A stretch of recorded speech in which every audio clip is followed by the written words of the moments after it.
A former Married at First Sight participant made some difficult claims that prove the show and its experts have never cared about its cast members. Hello everyone, welcome to my channel. Please subscribe and keep watching for more details. Married at First Sight Season 18 is still on the air with the same experts that have been featured throughout the last few seasons. One MAFS alumni has made it clear that the show has never cared about its participants. Throughout the run of Married at First Sight, there have been some participants who fared better than others during the experiment. MFS has struggled to create successful couples through the last few seasons, and there have been more seasons in recent memory that don't create any successful matches by the time the season comes to a close.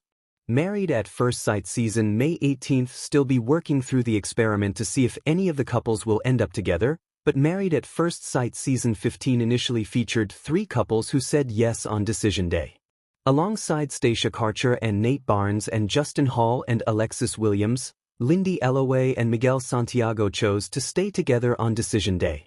The couple may have had a difficult time during the experiment, but their lives afterward were even tougher, and ultimately the pair chose to divorce after a year together post-show. Even so, Lindy's come forward about her difficult experience on MFS. Throughout Married at First Sight season 15, many felt that they weren't going to see any of the matches wind up staying together, so when 3 said yes on decision day, it was a surprise. Lindy and Miguel had a tough time throughout the season, but their decision to stay together after decision day was the least surprising out of anyone.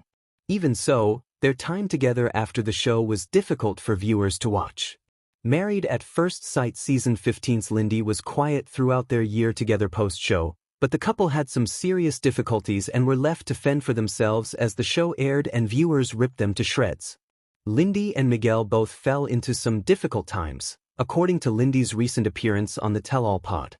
Sharing that she had little support from the MAFS production team after the show, Lindy made it clear that while MAFS knew about how poorly she was doing, she wasn't offered assistance outside of them offering to pay for some counseling. Although Married at First Sight participants are told about what can happen when the show hits airwaves, it's clear that the producers aren't clear and upfront about how bad things can get for their participants. While they go through a serious process during the experiment, the aftermath can be so much harder for those who are a part of MFS. Producers don't find themselves often looking for reasons to help the MAFS participants once the show is over, despite knowing that things aren't easy for them as they move through their lives in the direct aftermath. Although Lindy is only one MAFS participant, she's a great example of the way the show's stars can be mistreated throughout their time in the experiment and afterward. The show needs to be kinder to their participants in the aftermath of the show and while it's on the air, supporting them and helping them through the difficult emotions they may be experiencing. Married at First Sight participants need more support and a better atmosphere, as they share an incredibly intense time on screen for the world to see. The Married at First Sight producers need to be careful with participants.